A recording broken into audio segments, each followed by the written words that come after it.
ఎస్టేట్లో మొత్తంగా అసలు అటవీ భూమి, అసైన్ ల్యాండ్, ఇరిగేషన్కి సంబంధించిన భూమిని మొత్తానికి కబ్జా చేసి వారి దాంట్లో కలుపుకొని నిర్మాణాలు చేపట్టి ఎస్టేట్ ఇదంతా తతంగం నడిపించారు.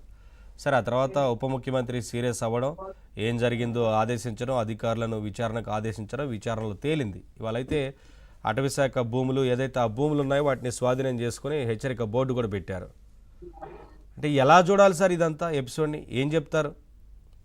దీనికి సంబంధించి మన ఛానల్లోనే జరిగినటువంటి డిస్కషన్లో నేను కూడా ఆ రోజు మాట్లాడాను.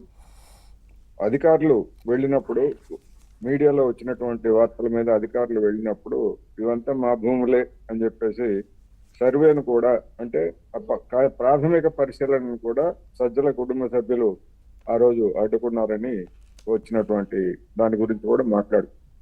అప్పుడు నేను, అదేవిధంగా నాతో పాటు పాల్గొన్నటువంటి ఇతర మిత్రులు కూడా మొత్తం అందులో ఉన్నటువంటి వాస్తవాలన్నీ, వాళ్ళ సొంత భూములన్నీ, ఆక్రమించినవన్నీ, ఆక్రమించిన వాటిలో ఏ ఏ శాఖకు సంబంధించిన భూములన్నీ ఉన్నాయో వాటన్నింటినీ తక్షణమే స్వాధీనం చేసుకోవాలి అనేటువంటి అభిప్రాయాన్ని ఆ రోజే వ్యక్తం చేశాం.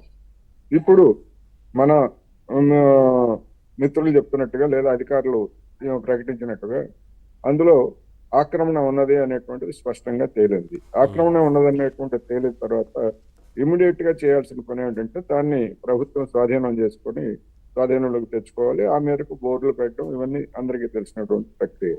అయితే ఇది ఎన్ని సంవత్సరాల నుంచి వాళ్ళు ఆక్రమణలో ఉన్నది, దాని ద్వారా వాళ్ళు పొందినటువంటి ఫలసాయాన్ని ఏదైతే ఉందో అటువంటి సాయం ఏదైనా ఉందంటే రెవెన్యూ రికవరీ యాక్ట్ ద్వారా వాటిని కూడా ఎంత మేరకు వీలైతే అంత మేరకు వాళ్ళ దగ్గర నుంచి వసూలు చేయాల్సి ఉంది.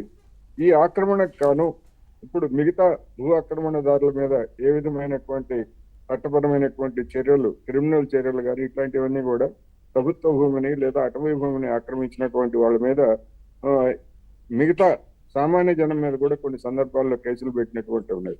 మరి ఇప్పుడు ఈ వీళ్ళ మీద కూడా, ఈ కుటుంబం మీద కూడా అలాంటి క్రిమినల్ కేసులు పెట్టి చట్టపరంగా వాళ్ళని శిక్షిస్తారా లేదా అనేటువంటిది ఒకటైతే, మీరు చెప్తున్నట్టుగా అక్కడ నిజంగా దట్టమైనటువంటి అడవులు, ఇప్పుడు మన హైదరాబాద్ సెంట్రల్ యూనివర్సిటీలో ఎట్లాగైతే వన్యప్రాణులని పారద్రోలి మొత్తం ఎంత స్వాధీనం చేసుకొని చెట్లని నరికేశారో అటువంటిది ఏదైనా ఉండి వన్యప్రాణులకు కనుక ఏదైనా ఇబ్బంది జరిగి ఉంటే దాని మీద కూడా కేసులు పెట్టవచ్చు. అందువలన దానికి సంబంధించి కూడా ఒక స్పష్టత వచ్చిన తర్వాత ఒకవేళ అటువంటిది ఏదైనా ఉండేట్లయితే ఆ వన్యప్రాణి సంరక్షణ చట్టం కింద కూడా కేసులు పెట్టాలి. దీనికంటే ఆక్రమణ కంటే, ఎందుకంటే అది ఫిజికల్ గా ఉంటుంది కనుక దాన్ని స్వాధీనం చేసుకుంటుంది గవర్నమెంట్. వన్యప్రాణి సంరక్షణ అనేటువంటిది అది పెద్ద కేసు అయ్యేటువంటి అవకాశం ఉంది. అందుకని మొత్తం అంతా కూడా ఇంకా పూర్తిగా వాళ్ళ భూములు ఇంకా మొత్తం కూడా ఎంత ఉన్నాయి, నిజానికి ఇంతేనా లేదా ఇప్పటి వరకు జరిగినటువంటి సర్వేలో తేలినటువంటి ఆక్రమణలు ఇవి ఇంకా ఉన్నాయా అనేటువంటిది మనకి తెలియాల్సి ఉంది.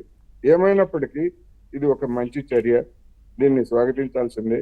ఇలాంటి వాళ్ళ పట్ల కఠినంగా వ్యవహరిస్తే ఇంకా ఎవరైనా కానీ ఇట్లాంటి ఆక్రమణకు పాల్పడినటువంటి వాళ్ళు స్వచ్ఛందంగా కూడా ఇచ్చేటువంటి అవకాశం ఉంది. ఎందుకు కేసులు ఇవన్నీ కూడా అనేటువంటిది. అయితే ఇక్కడ మనం గమనించాల్సింది ఏంటంటే, ఈ ఉదంతం కంటే పెద్దిరెడ్డి రామచంద్రారెడ్డి ఆయన గొర్రెలు కాసుకునేటువంటి వాళ్ళకి పెద్ద మేడలు కట్టించానని చెప్పేసి చెప్పినటువంటి కేసు ఉన్నది. మరి అది ఎందుకని ఇంకా ఆలస్యంగా నడుస్తూ ఉంది, లేకపోతే దానిలో ఉన్నటువంటి ఇబ్బందులు ఏమిటనేటువంటిది కూడా జనానికి ఆసక్తి కలిగించేటువంటి అంశమే. అందువలన దాని మీద కూడా దీని మీద ఎట్లాగైతే వెంటనే స్పందించి ఒక ప్రాథమికమైనటువంటి నిర్ధారణకైనా వచ్చినట్టుగానే ఆ భూమిని కూడా, ఎందుకంటే ఆయన పెద్దవాడే, సజ్జల రామకృష్ణారెడ్డి అంత ముఖ్యుడు, పెద్దిరెడ్డి రామచంద్రారెడ్డి కూడా అంత ముఖ్యుడే, ఎవరైనా కావచ్చు. ఇటువంటి వాటన్నింటి పట్ల ఇంతే వేగంగా మిగిలినటువంటి అక్రమార్పుల పట్ల కూడా ఇంతే వేగంగా వ్యవహరించి చర్యలు తీసుకోవాలి. తగిన విధంగా క్రిమినల్ కేసులా మీరు అన్నట్టు పెద్దిరెడ్డి విషయానికి వస్తే అసలు వారి రోడ్డే వేయించుకున్నారు కదా వీరందరూ. అదే చెప్తాను. అందుకని దీనికంటే ముందు వచ్చింది, దీనికంటే ముందు డిస్కస్ చేసాం మనం.